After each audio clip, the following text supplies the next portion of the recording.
बातें जो अभी हमको जानना चाहिए उसके बातें में हम सीखेंगे। ਹੁਣ ਅਸੀਂ ਪਰਮੇਸ਼ਰ ਦੇ ਵਚਨ ਵਿੱਚੋਂ ਜਿੰਨਾ ਗੱਲਾਂ ਦੀ ਸਾਨੂੰ ਜ਼ਰੂਰਤ ਹੈ ਉਹਨਾਂ ਦੇ ਬਾਰੇ ਸਿੱਖਾਂਗੇ।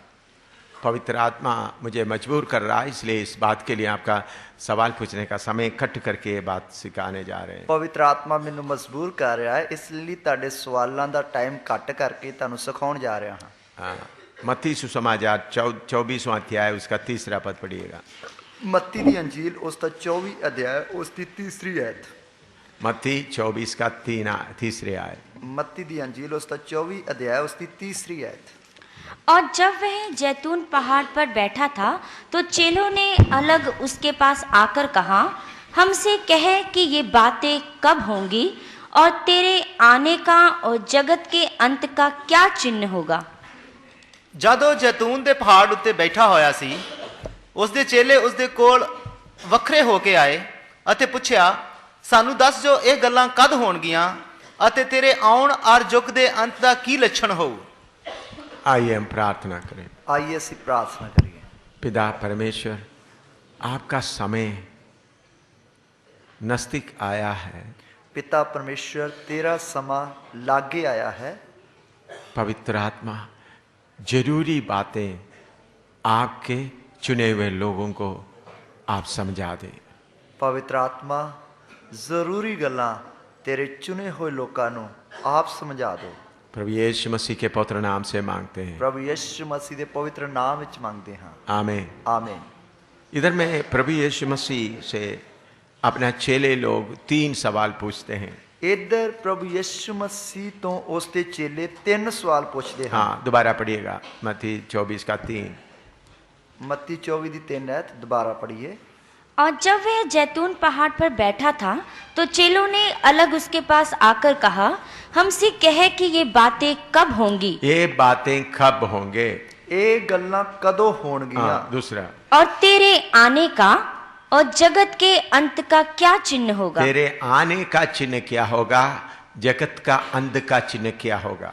तेरे आउण दे निशान की होणगे अते युग दे अंत दे निशान की होणगे। 3 सवाल प्रभु यीशु मसीह से पूछा गया। 3 सवाल प्रभु यीशु मसीह के कोलों पूछे गए। मत्ती 24वां अध्याय में हम अच्छी तरह पढ़ेगा तो 3 सवालों का जवाब प्रभु यीशु मसीह दिया है करके हमको मालूम हो सकते हैं। मत्ती 24 अध्याय बड़े ध्यान दे नाल पढ़ांगे तो सानू पता लगेगा कि इन्हां 3 सवालों का प्रभु यीशु मसीह ने बहुत ही सचज्जे ढंग दे नाल जवाब दिता है। अभी ये बात कब होगा वो है पहला सवाल। ये गल्लां कदों होणगियां ये है पहला सवाल। वो सवाल उसके लिए मत्ती 24 का 1 और 2 पढ़िएगा। उसके लिए मत्ती 24 की 1 ते 2 आयत पढ़िए। जब यीशु मंदिर से निकलकर जा रहा था तो उसके चेले उसको मंदिर की रचना दिखाने के लिए उसके पास आए। उसने उनसे कहा, क्या तुम यह सब नहीं देखते। मैं तुमसे सच कहता हूँ, यहाँ पत्थर पर पत्थर भी ना छूटेगा जो ढाया ना जाएगा। जब यीशु मसीह इस धरती में सेवा करते समय में हेरोदा महाराज बनाया हुआ, महाराज का मदद के द्वारा बनाया हुआ बहुत सुंदर मंदिर उधर थे। जब प्रभु यीशु मसीह इस धरती ते सेवा कर रहा सी, उस समय हेरोदेस जो महाराजा सी उसकी सहायता दे नाल बनाई हुई बहुत ही सोहनी हैकल सी। वो मंदिर बनाने के लिए 46 साल का समय लिया। उस हैकल नूं बनाउण वास्ते 46 सालां दा समा लगा। उसका पत्थर बहुत बड़े बड़े पत्थर 2 टन 3 टन का बड़े बड़े पत्थरों से बनाया था। उसते जेड़े पत्थर सी जो उसते विच लाए गए वो 2-2 3-3 टन दे भारे पत्थर लाए गए। एक एक पत्थर का वजन, एक एक पत्थर का जेड़ा वजन सी वो इतना भारा सी। तो इतना बड़ा बड़ा पत्थर लेकर उस हाइकल मंदिर बनाने के लिए 46 साल हुआ था। तो इन्ने भारे भारे पत्थरां दे नाल उस हैकल नूं बनाउण दे लई 46 साल लग गए। तो इतना भारी पत्थर से बनाया तो ये मंदिर कभी तोड़ा नहीं जाएगा करके उनको विश्वास था। इन्ने भारे भारे पत्थरां दे नाल ये हैकल बनाई गई है, इसलिए कदे भी तोड़ी नहीं जाएगी करके उन्हां नूं विश्वास सी। इसके पहले भी बनाए हुए मंदिरों को तोड़ दिया गया था। इस तो पहला भी बनाए गए मंदिर जो है वो तोड़े गए। क्यों मंदिर तोड़ा जाता था? क्यों मंदिर या हैकल तोड़ी जाती सी? क्योंकि शैतान को ये हमेशा परमेश्वर के मंदिर जो इसराइल के बीच में बनाए गए उसके ऊपर हमेशा उनका नजर रहता था। ਕਿਉਂਕਿ ਸ਼ੈਤਾਨ ਨੂੰ ਜੋ ਇਸਰਾਇਲ ਦੇ ਵਿੱਚ ਪਰਮੇਸ਼ਰ ਦੀ ਹੈਕਲ ਬਣਾਈ ਜਾਂਦੀ ਸੀ ਉਸ ਦੇ ਉੱਤੇ ਹੀ ਉਸ ਦੀ ਨਜ਼ਰ ਲੱਗੀ ਰਹਿੰਦੀ ਸੀ। क्योंकि वो एक ही जगह था जिधर में सर्वशक्तिमान परमेश्वर अपना महिमा के साथ उतरकर उपस्थित होते थे। ਕਿਉਂਕਿ ਉਹ ਇੱਕ ਹੀ ਜਗ੍ਹਾ ਸੀ ਜਿੱਥੇ ਸਰਵ ਸ਼ਕਤੀਮਾਨ ਪਰਮੇਸ਼ਰ ਆਪਣੇ ਜਲਾਲ ਦੇ ਨਾਲ ਉਤਰਦਾ ਸੀ। बाकी हर मंदिर में देखने के लिए कोई रूप कोई मूर्ति होते थे। ਬਾਕੀ ਜੋ ਸਭ ਮੰਦਰ ਹੁੰਦੇ ਸਨ ਉਹਨਾਂ ਦੇ ਵਿੱਚ ਦੇਖਣ ਦੇ ਲਈ ਕੋਈ ਮੂਰਤੀ ਜਾਂ ਕੋਈ ਸਰੂਪ ਹੁੰਦਾ ਸੀ। लेकिन इस्राएल के पवित्र मंदिर में अंदर में कोई मूर्ति नहीं है। ਪਰ ਇਸਰਾਇਲ ਦਾ ਜੋ ਪਵਿੱਤਰ ਮੰਦਰ ਸੀ ਉਸ ਦੇ ਅੰਦਰ ਕੋਈ ਮੂਰਤ ਨਹੀਂ ਸੀ। वो खाली जगह था। ਉਹ ਖਾਲੀ ਜਗ੍ਹਾ ਸੀ। उधर में सिर्फ संदूक रखा जाता था ਉਧਰ ਸਿਰਫ ਨੇਮ ਦਾ ਸੰਦੂਕ ਰੱਖਿਆ ਜਾਂਦਾ ਸੀ। और उसके अंदर परमेश्वर के उस परम पवित्र स्थान में परमेश्वर का महिमा उतर कर वास करते थे। ਅਤੇ ਉਸ ਦੇ ਅੰਦਰ ਜੋ ਪਰਮ ਪਵਿੱਤਰ ਸਥਾਨ ਸੀ ਉਸ ਦੇ ਵਿੱਚ ਪਰਮੇਸ਼ਰ ਦਾ ਜਲਾਲ ਆ ਕੇ ਵਾਸ ਕਰਦਾ ਸੀ। उसका सारे सेवकाई पवित्र स्थान में किया जाता था। ਉਸ ਦੀ ਸਾਰੀ ਸੇਵਕਾਈ ਪਵਿੱਤਰ ਸਥਾਨ ਵਿੱਚ ਕੀਤੀ ਜਾਂਦੀ परम ਸੀ। पवित्र स्थान में याजक साल में एक बार प्रवेश करते थे। ਅਤੀ ਪਵਿੱਤਰ ਸਥਾਨ ਵਿੱਚ ਮਹਾਯਾਜਕ ਸਾਲ ਵਿੱਚ ਇੱਕ ਵਾਰ ਹੀ ਦਾਖਲ ਹੁੰਦਾ ਸੀ। उसके बाद में या उसके आगे पीछे उसका सफाई करने के लिए कोई अंदर नहीं जाते थे। ਉਸ ਤੋਂ ਬਾਅਦ ਜਾਂ ਪਹਿਲਾਂ ਜਾਂ ਬਾਅਦ ਕੋਈ ਉਸ ਦੇ ਅੰਦਰ ਸਫਾਈ ਕਰਨ ਵਾਸਤੇ ਵੀ ਨਹੀਂ ਜਾਂਦਾ ਸੀ। हाँ, साल में एक बार जाते समय में भी सारे इस्राएली कौम बाहर खड़े हो जाते थे। ਸਾਲ ਵਿੱਚ ਇੱਕ ਵਾਰ ਵੀ ਜਾਂਦੇ ਵਕਤ ਸਾਰੀ ਇਸਰਾਇਲ ਕੌਮ ਬਾਹਰ ਖੜੀ ਰਹਿੰਦੀ ਸੀ। सारे याचक लोग भी बाहर खड़े रहते थे। ਸਾਰੇ याजक लोग भी बाहर खड़े रहते सब सन। लोग खामोशी से इंतजार करते हैं। सारे लोग बहुत ही खामोश होकर इंतजार करते सन। याजक के एक हाथ में थूप रहता था, याजक ਦੇ ਇੱਕ ਹੱਥ ਵਿੱਚ ਧੂਪ ਹੁੰਦੀ ਸੀ। दूसरे हाथ में मेमने का लहू जो उन इस्राएल के सारे पापों के लिए, दूसरे हथ ਵਿੱਚ ਲੇਲੇ ਦਾ ਲਹੂ ਜੋ ਇਸਰਾਇਲ ਦੇ ਸਾਰੇ ਪਾਪਾਂ ਦੇ ਲਈ ਹੈ। परमेश्वर के सामने लहू क्यों ले जाता है? ਪਰਮੇਸ਼ਰ ਦੇ ਸਾਹਮਣੇ ਲਹੂ ਕਿਉਂ ਲੈ ਕੇ ਜਾਂਦਾ? काली देवता लहू पीते थे, परमेश्वर लहू नहीं पीते थे। ਜਿਵੇਂ ਕਾਲੀ ਦੇਵੀ ਲਹੂ ਪੀਂਦੀ ਹੈ ਇਸੇ ਤਰ੍ਹਾਂ ਪਰਮੇਸ਼ਰ ਲਹੂ ਨਹੀਂ ਪੀਂਦਾ ਸੀ। परमेश्वर को लहू नहीं चाहिए। ਪਰਮੇਸ਼ਰ ਨੂੰ ਲਹੂ ਨਹੀਂ फिर ਚਾਹੀਦਾ। परमेश्वर बलि करने के लिए क्यों सिखाया गया? ਫਿਰ ਪਰਮੇਸ਼ਰ ਨੇ ਬਲੀ ਦੇਣ ਦੇ ਲਈ ਕਿਉਂ ਸਿਖਾਇਆ? जब कोई आदमी बलि के लिए कोई जानवर को ले आते हैं, ਜਦੋਂ ਕੋਈ ਵਿਅਕਤੀ ਬਲੀ ਵਾਸਤੇ ਕੋਈ ਜਾਨਵਰ ਲੈ ਕੇ ਆਉਂਦਾ कोई ਸੀ, भेड़ बकरी या चिड़िया या कबूतर को लेके आते हैं, ਇਹ ਭੇਡ ਬੱਕਰੀ ਜਾਂ ਚਿੜੀ ਜਾਂ ਕਬੂਤਰ ਨੂੰ ਲੈ ਕੇ ਆਉਂਦਾ ਸੀ। उन्होंने अपना पाप को उस बकरे के ऊपर या चिड़िया के ऊपर ठहरा देते हैं। ਉਹ ਆਪਣੇ ਪਾਪ ਨੂੰ ਉਸ ਭੇਡ ਜਾਂ ਬੱਕਰੇ ਜਾਂ ਚਿੜੀ ਜਾਂ ਕਬੂਤਰ ਉੱਤੇ ਲਾ ਦਿੰਦਾ ਸੀ। फिर उसके बाद वो काटता है, ਉਸ ਤੋਂ ਬਾਅਦ ਉਸ ਨੂੰ ਵੱਢਿਆ ਜਾਂਦਾ। तो उस समय में वो चिड़ी या भेड़ बकरी दर्द पीड़ाओं से दर्द से तड़पते हैं। ਉਸ ਸਮੇਂ ਉਸ ਦੀ ਤੜਫ ਕੇ ਜਾਨ ਨਿਕਲਦੀ ਹੈ, ਤੜਫਦੀ ਹੈ। तो तब वो आदमी जो बलि चढ़ाते वो सोचे देखो मेरे पाप के कारण ये अनजाने जानवर मारा जा रहा है। ਉਸ ਸਮੇਂ ਜਿਸ ਵਿਅਕਤੀ ਨੇ ਪਾਪ ਕੀਤਾ ਉਹ ਇਸ ਗੱਲ ਨੂੰ ਦੇਖਦਾ ਸੀ ਕਿ ਮੇਰੇ ਪਾਪ ਦੇ ਕਾਰਨ ਅਣਜਾਣ ਜਾਨਵਰ ਨੂੰ ਕੱਟਿਆ ਜਾ ਰਿਹਾ ਹੈ। पाप कितना भयानक है, ਪਾਪ ਕਿੰਨਾ ਭਿਆਨਕ ਹੈ। पाप के लिए जरूर कीमत देना है। ਪਾਪ ਦੇ ਲਈ ਜ਼ਰੂਰ ਮੁੱਲ ਦੇਣਾ ਹੈ। इस बात को सिखाने के लिए प्रभु बलि चढ़ाने के लिए बोलता था। ਇਸ ਗੱਲ ਨੂੰ ਸਿਖਾਉਣ ਵਾਸਤੇ ਪਰਮੇਸ਼ਰ ਬਲੀ ਦੇਣ ਵਾਸਤੇ ਕਹਿੰਦਾ ਸੀ। इसलिए पुराना नियम में जिधर जिधर बलि बोला है इसी उद्देश्य से प्रभु बोला करके आप समझना। ਇਸ ਲਈ ਪੁਰਾਣੇ ਨਿਯਮ ਵਿੱਚ ਜਿੱਥੇ ਜਿੱਥੇ ਬਲੀ ਚੜਾਉਣ ਵਾਸਤੇ ਪਰਮੇਸ਼ਰ ਨੇ ਕਿਹਾ ਹੈ ਇਸੇ ਉਦੇਸ਼ ਦੇ ਨਾਲ ਆਖਿਆ ਹੈ। तो आप ये नहीं बताएगा तो मुसलमान बकरा चढ़ाता है बाकी लोग बकरा चढ़ाता है, एक एक बाबे के लिए बकरा चढ़ाता है, काली देवता के लिए चढ़ाते हैं, ऐसा आपका दिमाग में आ जाएगा। ਤੇ ਜੇਕਰ ਤੁਸੀਂ ਇਸ ਗੱਲ ਨੂੰ ਚੰਗੀ ਤਰ੍ਹਾਂ ਨਹੀਂ ਸਮਝੋਗੇ ਤੁਸੀਂ ਸੋਚੋਗੇ ਕਿ ਜਿਸ ਤਰ੍ਹਾਂ ਦੂਸਰੇ ਲੋਕ ਆਪਣੇ ਦੇਵੀ ਦੇਵਤਿਆਂ ਦੇ ਅੱਗੇ ਬੱਕਰਿਆਂ ਛਤਰਿਆਂ ਦੀਆਂ ਬਲੀਆਂ ਚੜਾਉਂਦੇ ਹੈ, ਚੜਾਵੇ ਚੜਾਉਂਦੇ, ਇਸੇ ਤਰ੍ਹਾਂ ਪਰਮੇਸ਼ਰ ਦੇ ਅੱਗੇ ਵੀ ਚੜਾਵਾ ਚੜਾਇਆ ਜਾਂਦਾ। उधर में चढ़ाते समय उनके लिए चढ़ाता है, ਉਧਰ ਚੜਾਉਂਦੇ ਵਕਤ ਉਹਦੇ ਲਈ ਚੜਾ ਰਿਹਾ। लेकिन इधर में इस्राएल में जब चढ़ाते समय क्या करना पड़ता है? ਪਰ ਇੱਧਰ ਜਦੋਂ ਇਸਰਾਇਲ ਦੇ ਲਈ ਚੜਾਉਂਦੇ ਵਕਤ ਕੀ ਕਰਨਾ ਪੈਂਦਾ? प्रभु मैंने व्यभिचार किया, ਪ੍ਰਭੂ ਮੈਂ ਹਰਾਮਕਾਰੀ ਕੀਤੀ। तो व्यभिचार किया तो उनको पथरवाह किया जाता है। ਜੇਕਰ ਹਰਾਮਕਾਰੀ ਕੀਤੀ ਉਸ ਨੂੰ ਪੱਥਰਵਾਹ ਕੀਤਾ। लेकिन अंदर में थोड़ा सा बात हुआ, पाप हुआ, पर अंदरों थोड़ा जा पाप हो गया। प्रभु मेरा पाप इसके ऊपर ला देता हूं। प्रभु मैं अपना पाप इसके उत्ते लद प्रभु मैंने देना। झूठ बोला, पाप इसके ऊपर ला देता प्रभु मैं हूं। झूठ बोला इसके उत्ते रख देना। मैं चोरी किया, उसका झूठ बात इसमें ला देता हूं। प्रभु मैं चोरी की थी, उस पाप नु इहदे उत्ते रख देना। प्रभु मेरे आपका नियम को मैंने नहीं पालन किया, वो पाप को इसके ऊपर ला देता प्रभु हूं। मैं तेरी शरह दी पालना नहीं की, मैं इस पाप नु इहदे उत्ते रख देना। तो इस पाप के लिए उस बकरे या चिड़िया को काट देते थे। इस पाप दे कारण उस बकरे नु या चिड़ी नु कटिया जांदा। अगर पाप नहीं करते तो बकरे को चढ़ाने का कोई जरूरत नहीं है। जेकर वो पाप नहीं करते सी तो फिर बकरे नु चढ़ाउण दी कोई लोड़ नहीं। लेकिन देव देवताओं को समय समय पर आपको जबरदस्त पाप किया ना किया तो भी उनको खुश करने के लिए बलि चढ़ाना पड़ता पर है। देवी देवताओं नु चाहे तुसी पाप करो या ना करो, उन्हां नु खुश करने वास्ते जबरदस्ती उन्हां दे अगे बकरियां छतरियां दी बलियां देनियां पैंदियां। तो इसलिए हमारा परमेश्वर खून पीने वाला करके कभी नहीं सोचना। इसलिए साडा परमेश्वर खून पीन वाला करके कदे नहीं सोचना। उन्होंने आखिरी में अपना बेटे को बलि चढ़ाया। उन्हें आखिर विच अपने इकलौते पुत्र दी बलि चढ़ाई। यीशु को क्रूस पर बलि चढ़ाया। यीशु नु सलीब उत्ते बलि कीता। जब यीशु का बलि हो गया उसके बाद हम बलि नहीं चढ़ाता। जब यीशु दी बलि होगी इस तो बाद असी बलि नहीं चढ़ाਉਂਦੇ। इसलिए हमेशा ये याद रखें, पुराना नियम में बलि चढ़ाने करके बात बताया, उसका मतलब यह है कि हमारा पाप के बदले में बलि होते थे। तो इसलिए हमेशा इस गल नूं चेते रखना, पुराने नियम में जिथे जिथे बलियां चढ़ाईयां गईयां हन सिर्फ इसलिए कि उन्हां दे पाप नूं याद दिलाउण वास्ते कि वो कितना भयानक है।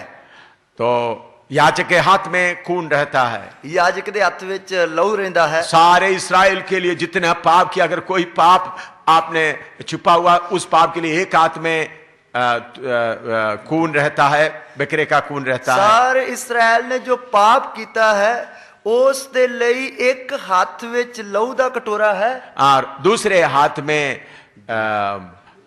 धूप रहता है। दूसरे हाथ विच धूप रहिंदी है। वो धूप हमारा प्रार्थना है करके पहले आपको समझाया गया। वो धूप साडी प्रार्थना है करके पहले ही तुहानू दस्या है।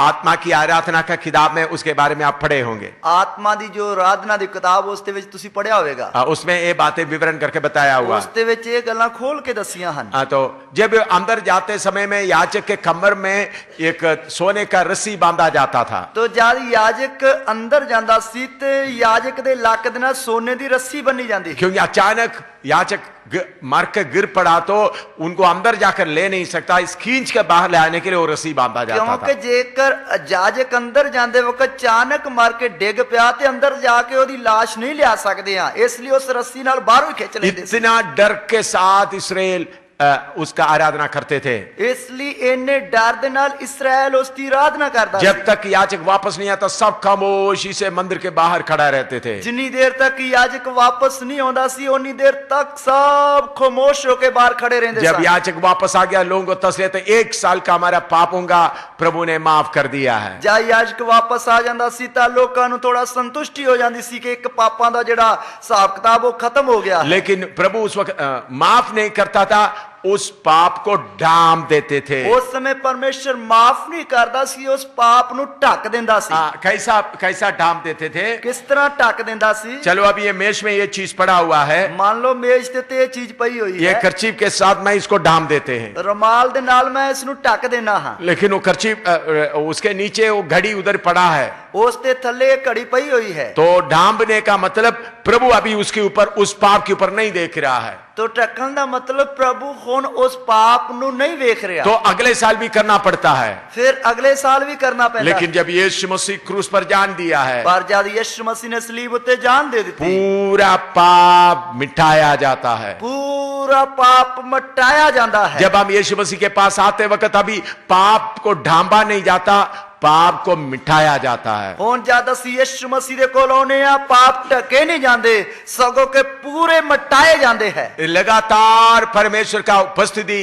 इस्राएल के मंदिर में होते थे। लगातार परमेश्वर की मौजूदगी इस्राएल दी हैकल विच रहिंदी सी। लेकिन इस्राएल अपना अलगदाई जब छोड़ दिया, पर इस्राएल ने अपनी अलगताई छड्ड दित्ती, परमेश्वर उनको भी छोड़ दिया, परमेश्वर ने उन्हां नूं भी छड्ड दित्ता, उनका उपस्थिति भी उधर से हट गया, परमेश्वर दी हजूरी भी उधरों हट गई। जब परमेश्वर की उपस्थिति से हट जाता है, जब परमेश्वर दी हजूरी उधरों हट गई, शैतान एकदम उसके ऊपर हमला करने के लिए कोशिश करता है। शैतान एकदम उसते ते हमला करने की कोशिश करता है। जब तक परमेश्वर की उपस्थिति है, शैतान नजदीक नहीं आ सकता। जब तक परमेश्वर की उपस्थिति उन्नी देर तक शैतान लागे भी नहीं आ सकता। जब परमेश्वर की उपस्थिति हट जाता है जब परमेश्वर की हजूरी हट जाती है तो एकदम शैतान उसके ऊपर हमला करने के लिए आता है। एकदम शैतान उसके उत्ते हमला करने वास्ते आउंदा क्यों है। हमला करने के लिए आता है? क्यों हमला करने वास्ते आउंदा है? ताकि दोबारा उधर में मंदिर ना बने, ताकि दोबारा उधर मंदिर या हैकल ना बने। इसलिए कई बार मंदिर तोड़ा गया। इसलिए कई बार हैकल ढाई गई। तो हेरोदोस महाराजा के मदद के साथ बड़े बड़े पत्थर से अभी बनाने का प्लान बनाया। हेरोदेस महाराजा दी सहायता दे नाल वड्डे वड्डे पत्थरां दे नाल इस हैकल नु बनाया गया। इतिहास लिखने वाला लिखा है 2 टन 3 टन एक एक पत्थर होते थे। इतिहास लिखण वाले ने लिखिया कि एक एक जेड़ा पत्थर सी 2 या 3 टन दा भारा हुंदा सी। वो बड़ा चौड़ा ऐसा बड़ा चौड़ा दीवार था और वो बहुत ही चौड़ी कंध सी। प्रभु यीशु मसीह क्या कहता है? प्रभु यीशु मसीह की कहता है पत्थर के ऊपर पत्थर नहीं रहेगा, ऐसा इसको नाश किया जाएगा। प्रभु कहता पत्थर दे नाल पत्थर नहीं रहेगा, वो सब वक्खो वक् कीते जाणगे। इस्राएली लोग, यहूदी लोग इस मंदिर के ऊपर बहुत घमंड करते थे, इस्राएली लोग, यहूदी लोग इस मंदिर दे उत्ते बहुत मान या घमंड करते सी। लेकिन यीशु कह रहा है, पर यीशु मसीह कह रहा है ऐसा समय आ रहा है, एहो जा समा आ रहा है, पत्थर के ऊपर पत्थर नहीं रहेगा, पत्थर दे नाल पत्थर नहीं रहेगा। तो इसलिए चेले लोग वो कब होगा? इसलिए चेले पूछते प्रभु जी ये गल्लां कदों होणगियां? प्रभु यीशु ने उसके बारे में जवाब दिया। प्रभु यीशु मसीह ने उसके लिए उत्तर दिता। AD 70 में एक घटना हुआ। ईस्वी सन 70 विच एक घटना वापर गई। करीबन यीशु मसीह इस दुनिया छोड़कर जाने के करीबन 40 साल के बाद एक घटना हुआ। लगभग यीशु मसीह इस दुनिया नु छड्ड के 37 साल के बाद, लगभग यीशु मसीह इस दुनिया नु छड्ड के जान तो बाद लगभग 37 सालां दे बाद एक घटना वापर गई। AD 70 में हुआ। ईस्वी सन 70 विच होया। तीतोस, रोमी हुकूमत तीतोस आकर उसके ऊपर हमला किया। रोमी साम्राज्य दा जो तीतस सी उसने आके इस ते हमला कीता। तो मंदिर को जलाया, मंदिर नु अग ला दी। मंदिर के बड़े पत्थर के अंदर में सोने मांडे हुए थे। मंदिर दे जेड़े अंदर वड्डे वड्डे पत्थर लगे हुए सी उस ते सोना मड़िया होया सी। तो जब मंदिर को आग लगा दिया, जब मंदिर नु अग ला दी गई, उस वक्त परमेश्वर की उपस्थिति उसके अंदर नहीं था। उस समय परमेश्वर दी हजूरी उस विच नहीं सी। इसराइल पाप किए थे। इसराइल ने पाप कीता। जब यीशु मसीह आया उस वक्त भी मंदिर में परमेश्वर की उपस्थिति नहीं था। जिस समय यीशु मसीह भी इस दुनिया में आया उस समय मंदिर में परमेश्वर दी भीड़ मौजूदगी के नहीं सी। भीड़ आते थे।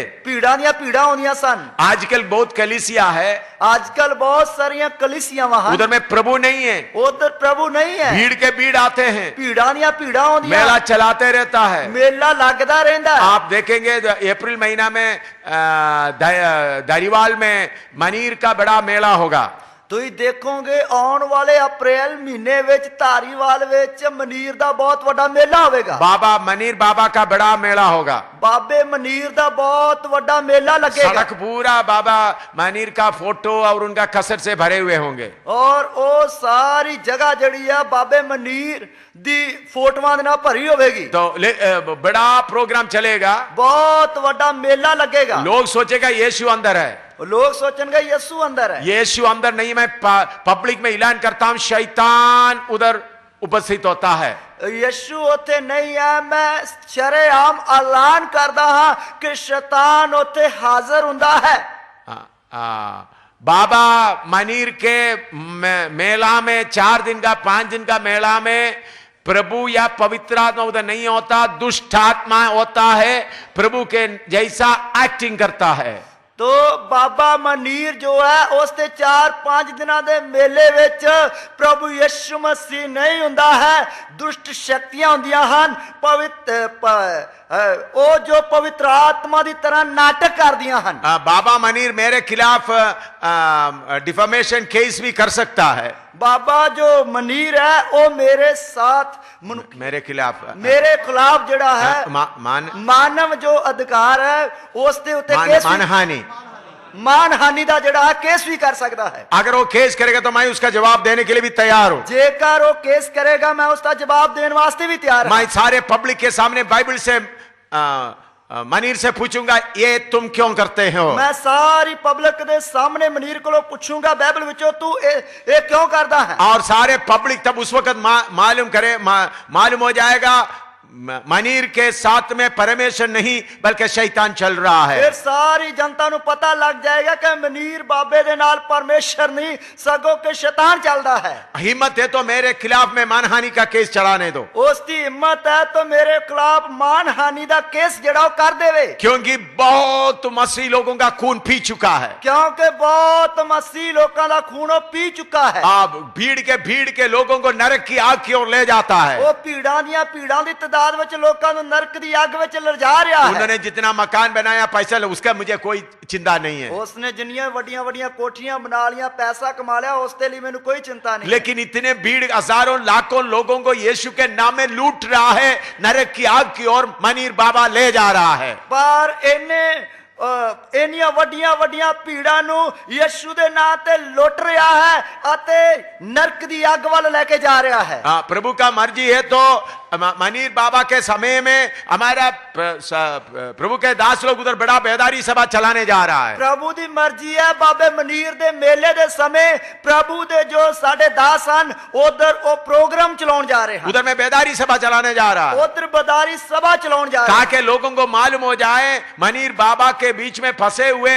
दुल्हन निकल कर आ जाएं और उनको तब निकल आएंगे तब उनको मालूम होगा उनके अंदर प्रभु नहीं है। ताकि जो बाबे मनीर दे वास विच पाए हुए लोग हन उन्हां दे विच जो लाड़ी फसी हुई है उन्हां नूं पता लग जाए कि इन्हां दे नाल परमेश्वर नहीं है सगों दुष्ट शक्तियां हन उन्हां विचों निकल आए। इसलिए उन्हां नूं इस गल दे बारे दस्सण दे लई प्रोग्राम चलाउणा है। यीशु मसीह को क्रूस के ऊपर चढ़ाते समय में यहूदी लोग बाकी लोग सब सोचा परम पवित्र स्थान में परमेश्वर है। यीशु मसीह नूं सलीब उते चढ़ाउंदे वक्त बाकी यहूदी लोकां ने सोचा कि जो उधर परम पवित्र स्थान है उधर परमेश्वर हाजिर है, लेकिन परमेश्वर उधर नहीं था। पर परमेश्वर उते नहीं सी। बलि चढ़ाते जा रहा है, बलियां चढ़ दियां हैं, लाखों के तादाद में लोग आकर बलि चढ़ा रहा है, लाखां दी तादाद विच लोग आके बलियां चढ़ाउंदे हैं, लेकिन अंदर परमेश्वर नहीं है करके आम लोगों को मालूम नहीं है। पर अंदर परमेश्वर है नहीं करके आम लोगों को पता नहीं है। उधर का याजक लोग खूब खा रहा है, पाप कर रहा है, पैसा इकट्ठा कर रहा है। उधर तो याजक लोग खूब कमा रहे हैं, खूब खा रहे हैं, पैसा इकट्ठा कर रहे हैं, क्योंकि आम लोगों को अंदर जाने का मौका नहीं है, क्योंकि आम लोगों को अंदर वड़न का मौका नहीं है। इसलिए इस बात के कारण उन लोगों को लूटते जा रहे थे। इसलिए इन्हां गल्लां दे कारण लोगों को लुट्टी जा रहे थे। इसलिए यीशु कोड़े लेकर मार मार कर उनको भगा दिया। इसलिए यीशु मसीह ने कोड़ा लेके मार मार के उन्हां नूं बाहर भजा दिता। आप पूछेंगे, आप बोलेंगे आप मनीर बाबा के खिलाफ इतना क्यों बोलता है? तुसी कहोगे तुसी मनीर बाबे के खिलाफ इतना क्यों बोलते हो? अगर उन्होंने यीशु मसीह का काम छोड़कर अपना बिजनेस पुराना उनका चमड़े का बिजनेस करता होता तो मैं इनको कुछ भी नहीं बोलना था। जे करो यीशु मसीह दी सेवा छड़ के अपना पुराना व्यापार जेड़ा चमड़े दा करदा सी ओ करदा हुंदा तो मैं एक शब्द भी नहीं बोलना। उन्होंने करोड़ों करोड़ों बना दो तो मुझे कुछ भी नहीं बोलना था। जे करो करोड़ा करोड़ा कमा लेंदा मैं कुछ नहीं कहना सी। लेकिन लाखों लाखों के दौदों को लोगों को धोखा दे रहा है। पर लखा लखा दी तादाद विच लोकां नूं धोखा दे रहा है। यीशु मसीह बोला इस गाल पे मारेगा दूसरे गाल को भी दे दो। यीशु मसीह ने आखा जे एक गाल ते मारे दूजी भी ओदे आगे कर दे। तुम्हारे दुश्मनों को भी प्यार करो, अपने दुश्मन नूं प्यार करो। लेकिन उस प्रभु ने क्या किया?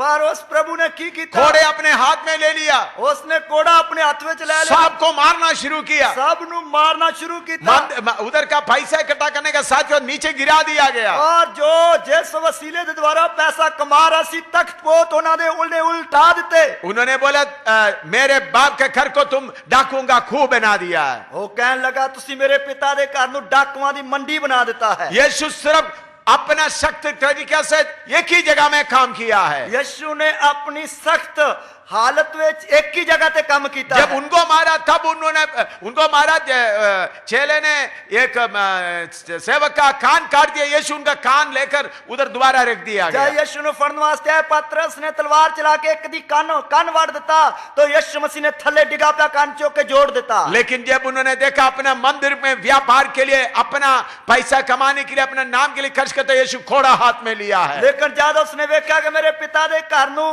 इन्होंने पैसा कमाउण दा धंधा बना दिता, व्यापार बना लिया, तब यीशु मसीह ने कोड़ा लाके लाना शुरू किया। इसलिए पंजाब में अभी सेवा करते वक्त आप लोगों के हाथ में घोड़ा चाहिए।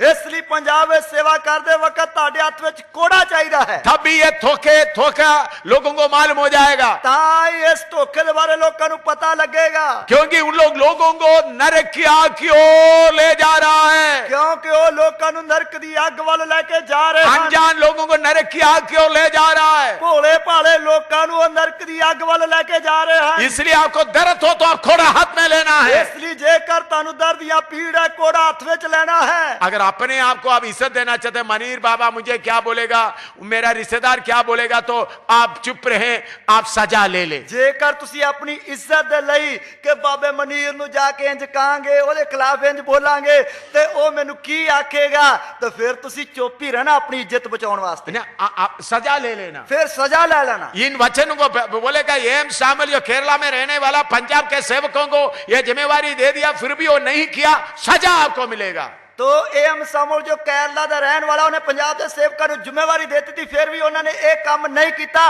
ਤਾਂ ਸਜ਼ਾ ਲੈ ਲੈਣਾ तो प्रभु ने बोला ये मंदिर तोड़ दिया जाएगा। ਪ੍ਰਭੂ ਨੇ ਆਖਿਆ ਇਹ ਹੈਕਲ ਤੋੜੀ ਜਾਏਗੀ उसी मुताबिक मंदिर तोड़ दिया गया। ਉਸੇ ਤਰ੍ਹਾਂ ਮੰਦਿਰ ਤੋੜਿਆ ਗਿਆ उसके बाद आज तक मंदिर नहीं बनाया ਉਸ गया। ਤੋਂ ਬਾਅਦ ਅੱਜ ਤੱਕ ਉਹ ਹੈਕਲ ਜਾਂ ਮੰਦਿਰ ਨਹੀਂ ਬਣਿਆ इसराइल का मंदिर वो एडी 70 में तोड़ा गया, उसके बाद आज तक नहीं बनाया। ਇਸਰਾਇਲ ਦਾ ਉਹ ਮੰਦਿਰ ਏਡੀ 70 ਵਿੱਚ ਤੋੜਿਆ ਗਿਆ ਉਸ ਤੋਂ ਬਾਅਦ ਉਹ ਅੱਜ मंदिर ਤੱਕ बर्बाद किया गया। ਜਿਸ ਤਰ੍ਹਾਂ ਪ੍ਰਭੂ ਯਿਸੂ ਮਸੀਹ ਨੇ ਆਖਿਆ ਉਸੇ ਤਰ੍ਹਾਂ ਉਹ ਮੰਦਿਰ ਜਿਹੜਾ ਉਹ ਤੋੜਿਆ ਗਿਆ और प्रभु ने उनसे पूछा हुआ दूसरा सवाल है, आपकी आमद का निशान क्या होगा? ਦੂਸਰਾ ਸਵਾਲ ਜੋ ਪ੍ਰਭੂ ਤੋਂ ਚੇਲਿਆਂ ਨੇ ਪੁੱਛਿਆ ਤੇਰੇ ਆਉਣ ਦੇ ਨਿਸ਼ਾਨ ਕੀ ਹੋਣਗੇ प्रभु यीशु मसीह के चेले काफी चिंता में पड़े हुए थे। ਪ੍ਰਭੂ ਯਿਸੂ ਮਸੀਹ ਦੇ ਚੇਲੇ ਬਹੁਤ ਹੀ ਚਿੰਤਾ ਵਿੱਚ ਪਏ ਹੋਏ ਸਨ यीशु मसीह जब उनको बुलाया, उन्होंने अपना सारे काम धंधा छोड़कर यीशु के पीछे आया। ਯਿਸੂ ਮਸੀਹ ਨੇ ਜਦ ਉਹਨਾਂ ਨੂੰ ਬੁਲਾਇਆ ਉਹ ਆਪਣਾ ਸਾਰਾ ਕਾਰੋਬਾਰ ਕੰਮ ਧੰਦਾ ਛੱਡ ਕੇ ਉਹਦੇ ਮਗਰ ਆ ਗਏ तो शुरू में यीशु बीमारों को चंगा करते थे, चेले लोगों को भी अच्छा इज्जत मिलते थे। ਜਦ ਸ਼ੁਰੂ ਵਿੱਚ ਯਿਸੂ ਮਸੀਹ ਬਿਮਾਰਾਂ ਨੂੰ ਚੰਗਾ ਕਰਦਾ ਸੀ ਜਿਸ ਕਾਰਨ ਚੇਲਿਆਂ ਨੂੰ ਵੀ ਕਾਫੀ ਆਦਰ ਮਿਲਦਾ ਸੀ शुरू में यीशु बीमारों को चंगा करते थे। ਸ਼ੁਰੂ ਵਿੱਚ ਯਿਸੂ ਮਸੀਹ ਬਿਮਾਰਾਂ ਨੂੰ ਚੰਗਾ ਕਰਦਾ ਸੀ बाद में हम देखें तो यीशु चंगा करने का काम छोड़ दिया ਬਾਅਦ ਵਿੱਚ ਅਸੀਂ ਦੇਖੀਏ ਤਾਂ ਯਿਸੂ ਮਸੀਹ ਨੇ ਚੰਗਾ ਕਰਨ ਦਾ ਕੰਮ ਛੱਡ ਦਿੱਤਾ और सीधा कलाम, सख्त कलाम बताना शुरू किया। ਉਸਨੇ ਸਿੱਧਾ ਕਲਾਮ ਜਿਹੜਾ ਸਖਤ ਕਲਾਮ ਸੁਣਾਉਣਾ ਸ਼ੁਰੂ ਕੀਤਾ जब प्रभु यीशु ने सख्त कलाम बोलना शुरू किया तो बहुत तेरा लोग उल्टे फिरने लगे, जब जाने प्रभु लगे। यीशु मसीह ने सख्त कलाम या वचन दसना शुरू किया तो बहुत सारे लोग जेड़े सी उल्टे फिर गए सिर्फ चेले लोग ही रह गए। सिर्फ चेले ही रह गए तो उसके बाद यीशु जब सूली पर जान दे रहे थे, उस तो बाद जब यीशु मसीह सूली उत्ते प्राण दे रहा सी चेले लोग ही डर कर भाग गए थे। चेले भी डर के भज गए सन तो उन्होंने सोचा, चेले लोगों ने सोचा, चेलिया ने सोचा हम यीशु के पीछे आने के कारण हमारा काम धंधा सब खत्म हो गया, कि असी यीशु मसीह के पीछे आने के कारण साडा कारोबार काम धंधा सब ठप हो गया, सारे रिश्तेदार बरादरी खिलाफ हो गए, सारी प्रॉपर्टी बरादरी खिलाफ हो गई। तो कम से कम यीशु तो हमारे पास है। घट्टो घट यीशु मसीह तो साडे कोल है। यीशु ने बोला मैं सूली पर जान दूंगा, मैं स्वर्ग में चले जाऊंगा करके बोल दिया। यीशु ने आख्या कि मैं सलीब ते जान देंगा, मैं स्वर्ग में चला जाऊंगा। तब उनका दिल बहुत घबरा गए। तद उन्हां दा दिल बहुत ही घबरा गया। उनका एक ही सहारा यीशु ही था। उन्हां दा एक ही सहारा ओ यीशु सी। काम धंधा सब खत्म, काम धंधा सब छड़ दिता, बरादरी रिश्तेदार सब खिलाफ, बरादरी रिश्तेदार सब खिलाफ। एक ही सहारा यीशु था, वो भी छोड़ कर जा रहे हैं। एक ही सहारा यीशु है, वो भी छड़ के जा रहा है। तब उनका दिल व्याकुल हो गया। तद उन्हां दा दिल जड़ा सी बहुत व्याकुल या दुखी हो गया। तब यीशु ने चेलों को बोला, तद यीशु मसीह ने चेलों को मैं जाकर जगह तैयार करूंगा, फिर वापस आकर आपको ले जाऊंगा, कि मैं जाके जगह तैयार करांगा, फिर आऊंगा, तानू ले जाऊंगा। ये बात उन लोग सुन लिया। ये गल उन्होंने सुन ली। तो उन्होंने पूछने लगा, प्रभु आपकी आमद का निशान क्या होगा? तादो पूछन लगे, प्रभु तेरे आउण दे निशान की होंगे? वो भी प्रभु मत्ती 24वां अध्याय में बताया है। वो भी प्रभु यीशु मसीह मत्ती दी अंजील 24 अध्याय विच दस रहा है। लेकिन प्रभु की आमद में दो बातें, दो पहलू, दो घटना है, दो फेस है, वो बात आप समझना जरूरी है। पर प्रभु दी आमद विच दो भाग हन या दो चेहरे हन, उस गल नूं भी समझना जरूरी है। दो पहलू या दो पहलू है। ऐसा बोलने से ठीक है। दो पहलू है। करके समझना बहुत जरूरी है। दो पहलू या दो घटना हैं, इन्हां नूं समझना बहुत जरूरी है। एक गुप्त आमद, दूसरा सबके सामने आने का। एक गुप्त आमद, दूसरा सारिਆਂ ਦੇ सामने आउण दा। गुप्त आमद के 7 साल के बाद सबके सामने आएगा। गुप्त आमद होने तो 7 साल बाद फिर सारिਆਂ ਦੇ सामने आएगा। हाँ, तो प्रभु यीशु मसीह सबके सामने आने का निशान भी बताया, गुप्त आमद का निशान भी बताया। प्रभु यीशु मसीह ने गुप्त आमद के निशान भी दिते हैं और शरेआम आउण दे निशान भी दिते हैं। मत्ती 24वां अध्याय उसका 27 से लेकर 31 तक पढ़िएगा। मत्ती दी अंजील उसका 24 अध्याय उसकी 27 आयत तो लेकर 31 आयत तक। उधर में सबके सामने प्रभु आता है, उसके बारे में बताया है। उधर सब दे सामने यीशु मसीह आ रहा, उसके बारे दस्या है। क्योंकि जैसे बिजली पूर्व से निकलकर पश्चिम तक चमकती जाती है, वैसा ही मनुष्य के पुत्र का आना भी होगा।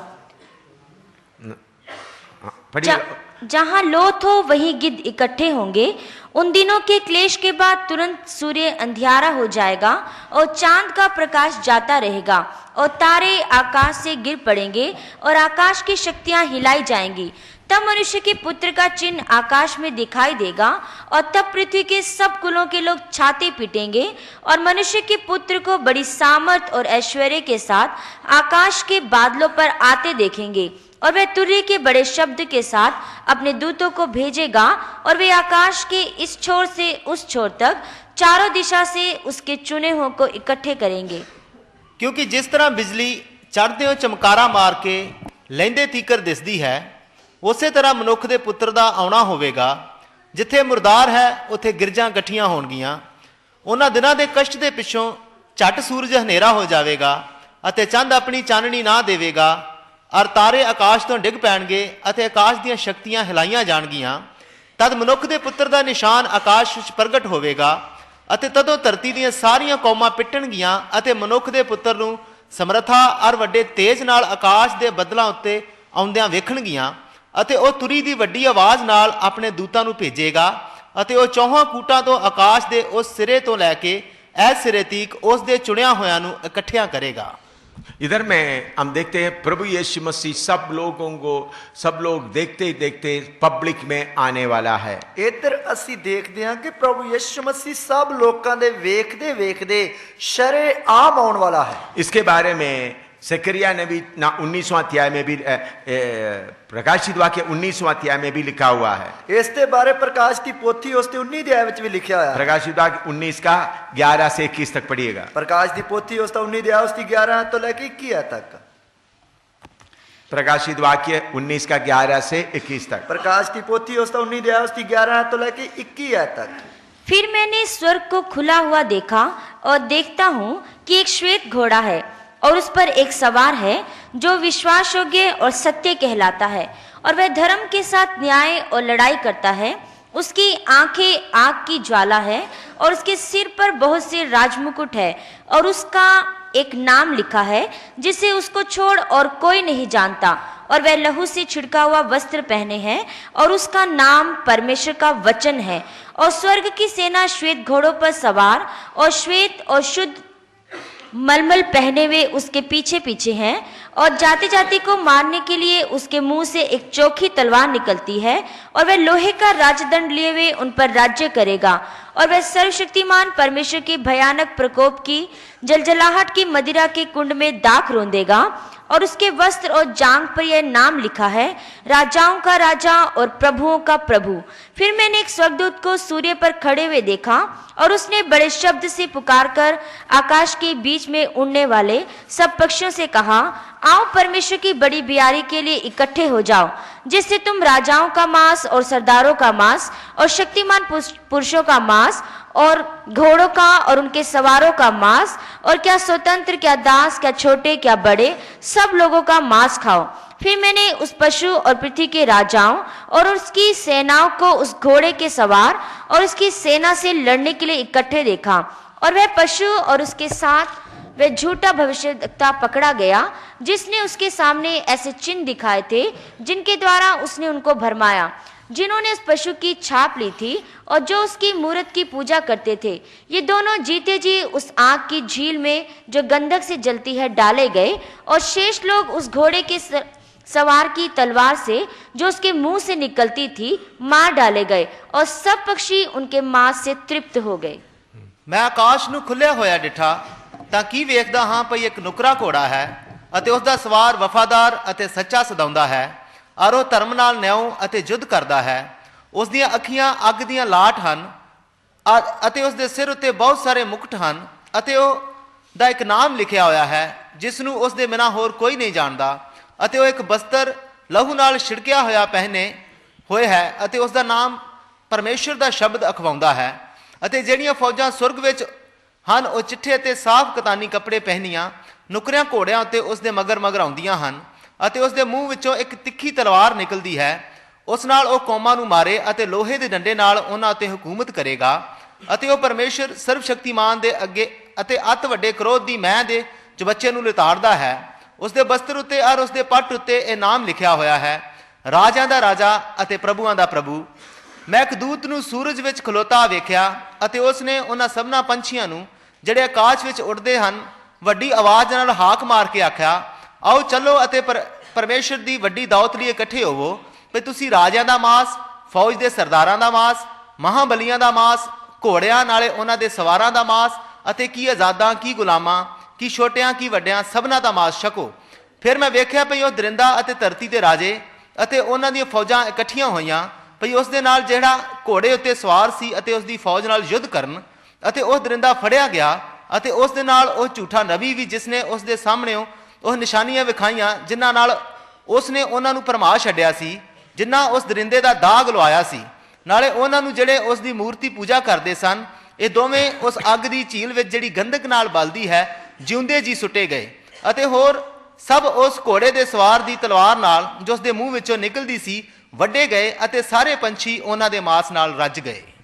इधर में 7 साल के आखिरी में प्रभु यीशु मसीह कैसा अपने संतों के साथ इस धरती में दोबारा आएगा उसके बारे में लिखा है। इधर प्रभु यीशु मसीह 7 साल ਦੇ ਮਹਾਂਕਲੇਸ਼ ਦੇ ਆਖਰ ਵਿੱਚ ਕਿਸ ਤਰ੍ਹਾਂ ਆਪਣੇ ਸੰਤਾਂ ਦੇ ਨਾਲ दूसरी बार आएगा उसके बारे लिखा है। प्रभु यीशु मसीह विरोधी मसीह के खिलाफ लड़ने के लिए आ रहा है। प्रभु यीशु मसीह विरोधी मसीह के खिलाफ लड़ने वास्ते आ रहा है। सारे दुनिया में जो लोग परमेश्वर के खिलाफ है उनके खिलाफ लड़ने के लिए आ रहे हैं। सारी दुनिया में जो लोग परमेश्वर के खिलाफ हैं उन्हां नाल लड़न वास्ते आ रहा है। प्रभु अपने संतों के साथ आएगा। प्रभु यीशु मसीह अपने संतां नाल आएगा। वो संत कौन है? वो संत कौन है? हम लोग जो यीशु मसीह के गुप्त आमद में जो स्वर्ग में गया, हमारे साथ प्रभु यीशु मसीह आएगा। वो संत असी हां जिन्हां नूं प्रभु यीशु मसीह गुप्त विच लेके स्वर्ग विच गया, उन्हां दे नाल आएगा। तो 7 साल के बाद ये प्रभु यीशु मसीह का दूसरी आमद या आम सबके सामने आने का समय है। तो 7 साल के महाक्लेश के बाद प्रभु यीशु मसीह की दूसरी आमद जो सारे दे सामने या शरेआम आने वाली है।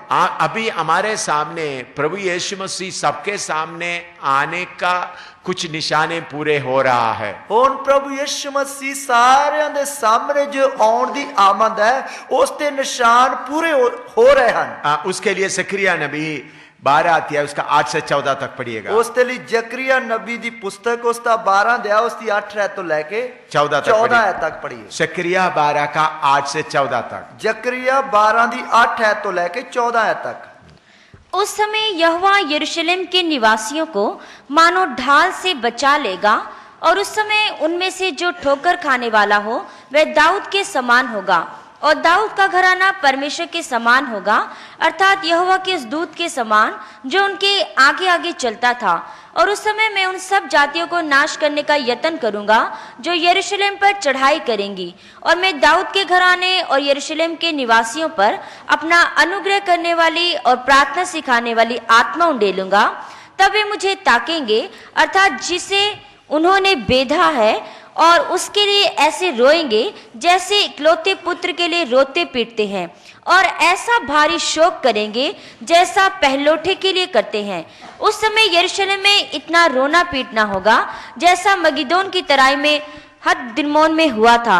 सारे देश में विलाप होगा, हर एक परिवार में अलग अलग, अर्थात दाऊद के घराने का परिवार अलग और उनकी स्त्रियां अलग, नातान के घराने का परिवार अलग और उनकी स्त्रियां अलग, लेवी के घराने का परिवार अलग और उनकी स्त्रियां अलग, शिमियों का परिवार अलग और उनकी स्त्रियां अलग, और जितने परिवार रह गए हों हर एक परिवार अलग अलग और उनकी स्त्रियां भी अलग अलग। ਉਸ ਦਿਨ ਯਹੋਵਾ ਯਰੂਸ਼ਲਮ ਦੇ ਵਾਸੀਆਂ ਦੇ ਆਲੇ ਦੁਆਲੇ ਇੱਕ ਢਾਲ ਹੋਵੇਗਾ। ਉਸ ਦਿਨ ਉਹਨਾਂ ਵਿੱਚੋਂ ਮਾੜੇ ਤੋਂ ਮਾੜਾ ਦਾਊਦ ਵਰਗਾ ਹੋਵੇਗਾ ਅਤੇ ਦਾਊਦ ਦਾ ਘਰਾਣਾ ਪਰਮੇਸ਼ਰ ਵਰਗਾ ਅਤੇ ਯਹੋਵਾ ਦੇ ਦੂਤ ਵਰਗਾ ਜਿਹੜਾ ਉਹਨਾਂ ਦੇ ਅੱਗੇ ਸੀ। ਉਸ ਦਿਨ ਮੈਂ ਯਰੂਸ਼ਲਮ ਦੇ ਵਿਰੁੱਧ ਆਉਣ ਵਾਲੀਆਂ ਸਾਰੀਆਂ ਕੌਮਾਂ ਨੂੰ ਨਾਸ ਕਰਨ ਲਈ ਯਤਨ ਕਰਾਂਗਾ। ਮੈਂ ਦਾਊਦ ਦੇ ਘਰਾਣੇ ਉੱਤੇ ਅਤੇ ਯਰੂਸ਼ਲਮ ਦੇ ਵਾਸੀਆਂ ਉੱਤੇ ਕਿਰਪਾ ਅਤੇ ਬੇਨਤੀ ਦਾ ਆਤਮਾ ਵਹਾਵਾਂਗਾ ਅਤੇ ਉਹ ਮੇਰੀ ਵੱਲ ਜਿਸ ਨੂੰ ਉਹਨਾਂ ਨੇ ਵਿੰਨਿਆ ਸੀ ਤੱਕਣਗੇ ਅਤੇ ਉਸ ਦੇ ਅੱਗੇ ਸੋਗ ਕਰਨਗੇ ਜਿਵੇਂ ਕੋਈ ਆਪਣੇ ਇਕਲੌਤੇ ਲਈ ਸੋਗ ਕਰਦਾ ਹੈ ਅਤੇ ਉਹ ਉਸ ਦੇ ਲਈ ਵਿਲਕਣਗੇ ਜਿਵੇਂ ਕੋਈ ਆਪਣੇ ਪਲੋਠੇ ਲਈ ਵਿਲਕਦਾ ਹੈ। ਉਸ ਦਿਨ ਯਰੂਸ਼ਲਮ ਵਿੱਚ ਵੱਡਾ ਸੋਗ ਹੋਵੇਗਾ, ਹਦਦਮੋਨ ਦੇ ਸੋਗ ਵਰਗਾ ਜਿਹੜਾ ਮਗਿੱਦੋ ਦੀ ਦੂਨ ਵਿੱਚ ਹੋਇਆ ਸੀ।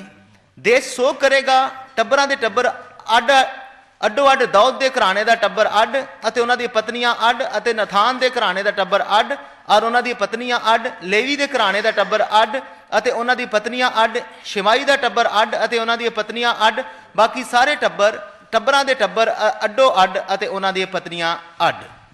इधर में कैसा इस्राएली लोग पश्चाताप करेगा करके लिखा है। इधर किस तरह इस्राएली लोग पछतावा करनगे उसके बारे लिखा है। उसका 9वां पद 12 का 9 पढ़िएगा। 12 की 9 ऐत पढ़िए। और उस समय मैं उन सब जातियों को नाश करने का यत्न करूंगा जो यरूशलेम पर चढ़ाई करेंगी। उस समय में यरूशलेम के खिलाफ आने वाला सारे जाति को नाश करूंगा। उस समय यरूशलेम के खिलाफ होके आने वाली सारिया कौमां नू नाश करेगा। उधर अच्छी तरह 9 दोबारा अच्छी तरह पढ़े तो तर्जुमा ठीक करें। उस दिन मैं यरूशलेम के विरुद्ध आने वाली सारिया कौमां नू नाश करने लिए यत्न करांगा। तो उस दिन मैं यरूशलेम के विरुद्ध आने वाली सारिया कौमां नू नाश करने लिए यत्न करांगा। ये कब होने का है? एक कदों होने का है? अच्छी तरह सुने, चंगी तरह सुनिए। यीशु आज गुप्त में आ जाएगा तो यीशु आज गुप्त विच आ जाएगा ता उसके ठीक 7 साल के बाद, उसके ठीक 7 साल के बाद, तो 7 साल के बाद आने वाला भारी लड़ाई के लिए तैयारी अब हमारे सामने हो रहा है। 7 साल के बाद जो आने वाली वड्डी लड़ाई है उसकी तैयारी हुने साडे सामने हो रही है। कितने लोगों को समझ में आया? कितने लोगों को समझ में आया है? यीशु आज आ जाएगा तो यीशु मसीह आज आ जाएगा ता आज एडी 208 है, आज ईस्वी सन 208 है और 7 साल के बाद 215 में यीशु आएगा। तो फिर 7 साल के बाद मतलब 215 ईस्वी विच यीशु मसीह आ जाएगा। 215 फरवरी में यीशु आएगा। 215 फरवरी विच यीशु मसीह आ जाएगा। आज 9 तारीख है, आज 9 तारीख है। आज रात यीशु गुप्त में आया समझ लो। मान लो कि आज रात यीशु मसीह गुप्त में आ गया। इधर से ठीक 7 साल गिनती करके 2015 फरवरी 8 तारीख को यीशु पब्लिक में आएगा। इधरों ठीक 7 साल के बाद प्रभु यीशु मसीह ईस्वी 2015 ठीक फरवरी 8 तारीख रात को आ जाएगा। क्यों आएगा? क्यों आएगा? सारे कौम इस्राएल के ऊपर हमला करने के लिए तैयार होके आ रहा है। सारिया कौमां इस्राएल दे उत्ते हमला करने के लिए तैयार होके आ रही हैं। यीशु को उन लोग अभी तक कबूल नहीं किया, यीशु नु उन्होंने हुण तक कबूल नहीं किया, लेकिन उस समय प्रभु अपना आत्मा उनके ऊपर उंडेल देगा। पर उस समय प्रभु अपना आत्मा उन्हां दे उत्ते वहाएगा। उन लोग चिल्लाना शुरू करेगा, वो लोग चिल्लाने या विलकन लगणगे। प्रभु हम आपको सूली दिया है। प्रभु ਅਸੀਂ ਤੈਨੂੰ ਸਲੀਬ ਤੇ ਚੜਾਇਆ। हम सब उन लोग मिलकर कर रोना शुरू करेगा। ਤੇ ਉਹ ਸਭ ਲੋਕ ਵਿਲਕ ਵਿਲਕ ਕੇ ਰੋਣਾ ਸ਼ੁਰੂ ਕਰਨਗੇ। अलग अलग बैठकर रोना शुरू करेगा। ਅੱਡੋ ਅੱਡ बैठ के रोना शुरू करना। खाना खाने का मन नहीं होगा। खाना खाने का दिल नहीं करेगा। सब छाती पीट कर रोएंगे। सब छातियां पिटते हुए इधर में लिखा है अलग अलग अलग पति अलग पत्नी अलग, कोई आपस में बात नहीं करेगा, सब रोना शुरू करेंगे। इधर लिखा वक्को वक्को के पति अलग और पत्नी अड्डो अड, कोई आपस में गल्ला नहीं करेगा। अभी इसराइल को मदद करने के लिए अमेरिका थोड़ा कुछ ताकतवर है। हुण इसराइल की मदद करने वास्ते अमेरिका थोड़ा ताकतवर है, लेकिन उनका ताकत घटता घटता जा रहा है। पर उसकी ताकत जड़ी वो दिन बे दिन घटती जाती है। आपको मालूम है 2-3 हफ्ते के पहले रशिया का पुतिन ईरान में गए। तानू पता है आज तो 2-3 हफ्ते पहला रूस का जड़ा राष्ट्रपति पुतिन है वो ईरान विच गया और उन्होंने जाकर वायदा किया न्यूक्लियर वेपन अणु आयुध का जो चाहिए हम आपको देंगे। उसने उधर जाके ईरान नाल वादा किया कि जो परमाणु बम बनाने के लिए जो मसाला चाहिए वो असी तेनू देंगे। तो पिछले हफ्ते उनका जहाज समुद्री जहाज से वो चीजें उधर पहुंच गए। पिछले हफ्ते उन्होंने समुद्री जहाज के द्वारा वो चीजा या मसाला उधर पहुंच गया है। सारे देश अमेरिका ब्रिटेन यूरोप सब मिलकर ईरान को बोल रहा है तुम अणु आयुध न्यूक्लियर वेपन नहीं बनाना। तो सारे देश जिवें के अमेरिका इंग्लैंड और यूरोप देश मिलके ईरान नू कह रहे कि तू परमाणु बम नहीं बनाने हैं। तो अगर तुम बनाएगा हम तुम्हारे ऊपर हमला करेंगे। जेकर तू बनाएगा ते असी तेरे ते हमला करांगे। ये थारे धमकी होते वक्त भी रशिया का प्रेसिडेंट ईरान में गए। तो ये सारियां धमकियां मिलने बाद भी फिर भी रूस का जड़ा राष्ट्रपति है वो ईरान विच गया। और उसके अलावा उनका जहाज समुद्री जहाज में अणु आयुध का न्यूक्लियर वेपन का सामान ईरान में पिछले हफ्ते पहुंच गए। तो उसके नाल नाल उन्हां दा समुद्री जहाज के द्वारा परमाणु या एटम बम दी बनाउण दी जड़ी मसाला है या सामान है वो उन्हां दे कोल पहुंच गया है। इसलिए अमेरिका और बाकी यूरोप का देश सब डरे हुए हैं। इसलिए अमेरिका ते बाकी यूरोप देश जेड़े इस गल तो डरे हुए हैं। अभी ईरान के ऊपर ये शक्ति ये सब अणु आयुध आएगा तो इसराइल को नाश करेंगे। तो जेकर ये सारी परमाणु ताकत ईरान दे कोल आ जाएगी वो इसराइल नु बर्बाद करेगा। 7 साल के बाद हमला करने का तैयारी अभी से इतना तक हो चुका है। 7 साल के बाद हमला करने की तैयारी जड़ी है हुण तो ही इन्नी हो चुकी है। समझ में आ रहा है? समझ में आ गया। परमेश्वर के वचन में लिखा हुआ बात के अनुसार 7 साल के बाद होने का लड़ाई का तैयारी अभी हमारे सामने अच्छी तरह दिखाई दे रहा है। तो परमेश्वर के वचन के अनुसार जेडी 7 साल के बाद लड़ाई होनी है उसकी लड़ाई की तैयारी हुण तो ही इन्नी हो चुकी है। रूस का प्रेसिडेंट पुतिन ईरान में पहुंचेगा करके किसी ने कभी नहीं सोचा था। रूस का जेड़ा राष्ट्रपति जो पुतिन है वो ईरान विच पहुंचेगा करके कदे किसी ने सोचा भी नहीं सी। उनका जाने का प्रोग्राम गुप्त में रखा था। उसका जेड़ा जान का प्रोग्राम सी वो गुप्त विच रखा। जब उन्होंने तेहरान में पहुंच गया तब बीबीसी ने बोल दिया पुतिन आ गया। जद वो ईरान विच पहुंच गया ईरान तेहरान में जद वो ईरान तेहरान विच पहुंच गया तद उधर दे लोगों ने दस्या कि पुतिन साहब आ गए। तो सारे बीबीसी CNN सब इतना कमेंट्री कर दे कैसा हो गया। ताज जो उधर दी जड़ी खबर एजेंसी सी ताज उसके द्वारा जदों पता लगा तो कहने लगे सारा किवें हो गया। एकदम अचानक हो गए। एकदम अचानक हो गया। सारे जो लीडर लोग सब हिल गए। इस गल नूं सुन के सारे लीडर हिल गए। इसी कारण अमेरिका का राष्ट्रपति आपने सुना खबर में सुना था पिछले हफ्ते किधर था मिडिल ईस्ट में इस्राएल में और पालस्तीनियों के बीच में गया। तो ऐसे करके तुसी शायद खबर सुनी होगी या पढ़ी होगी कि जो अमेरिका का राष्ट्रपति सी वो पिछले हफ्ते फलस्तीन और इस्राएल में गया सी। कितने साल के बाद अमेरिका का प्रेसिडेंट उधर गया है। ਕਿੰਨਿਆਂ ਸਾਲਾਂ ਦੇ ਬਾਅਦ ਅਮਰੀਕਾ ਦਾ ਜਿਹੜਾ ਰਾਸ਼ਟਰਪਤੀ ਹੈ ਉਸ ਇਲਾਕੇ ਵਿੱਚ ਗਿਆ ਹੈ। इसराइल में भी गए, ਇਸਰਾਇਲ ਵਿੱਚ ਵੀ ਗਿਆ, फालस्तीनों के साथ में भी गए। ਫਲਸਤੀਨ ਵਿੱਚ ਵੀ ਗਿਆ। इतिहास में पहले बार एक अमेरिका का प्रेसिडेंट फालस्तीन के जो अरबियन लोग के साथ बात करने के लिए उनके पास गए। दुनिया का इतिहास का पहले बार, ਦੁਨੀਆ ਦੇ ਇਤਿਹਾਸ ਵਿੱਚ ਪਹਿਲੀ ਵਾਰ ਅਮਰੀਕਾ ਦਾ ਜਿਹੜਾ ਰਾਸ਼ਟਰਪਤੀ ਹੈ ਉਹ ਫਲਸਤੀਨੀ ਜਿਹੜੇ ਨੇਤਾ ਲੋਕ ਹੈ ਉਹਨਾਂ ਦੇ ਨਾਲ ਗੱਲ ਕਰਨ ਵਾਸਤੇ ਉਹਨਾਂ ਕੋਲ ਗਿਆ। तो उनको जाने के लिए हेलीकॉप्टर नहीं जा सकता, इसलिए कार में यॉर्दान का वेस्ट जॉर्डन में भी गए।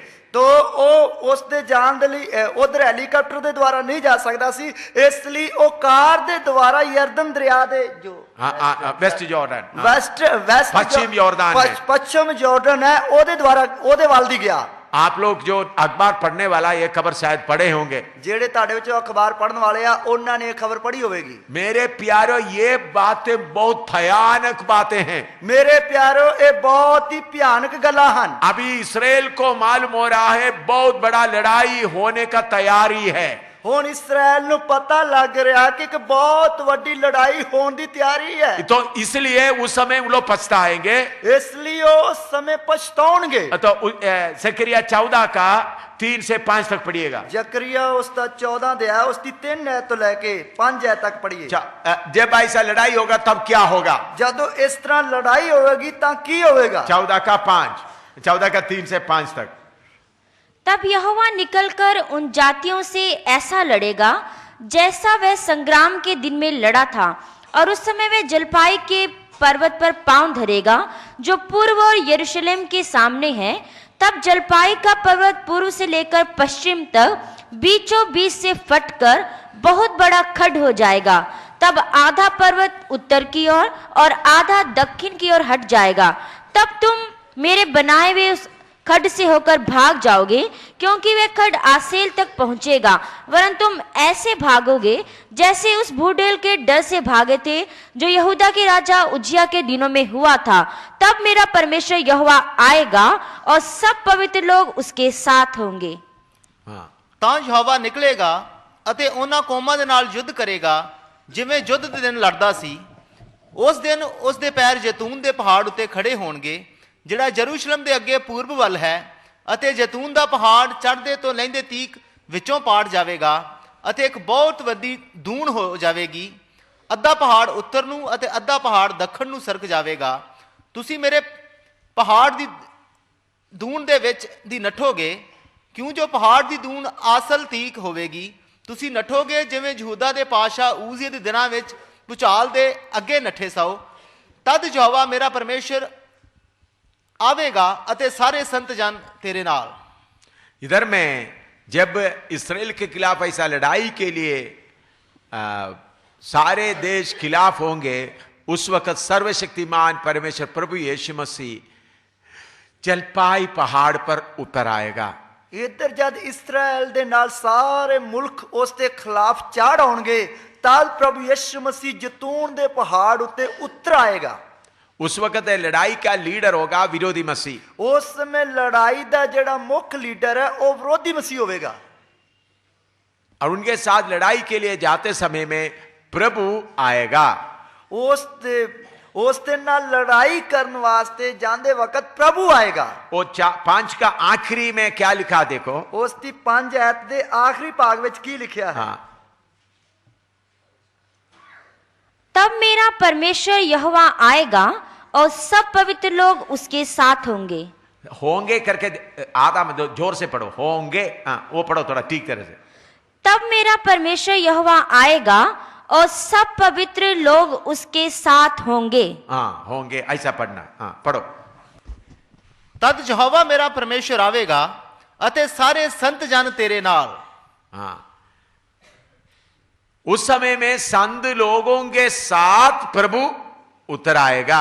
उस समय संत लोगों दे नाल प्रभु उतर आएगा। अभी संत लोग कहां हैं? हुण संत लोग किथे हैं? बोलो, बोलिए।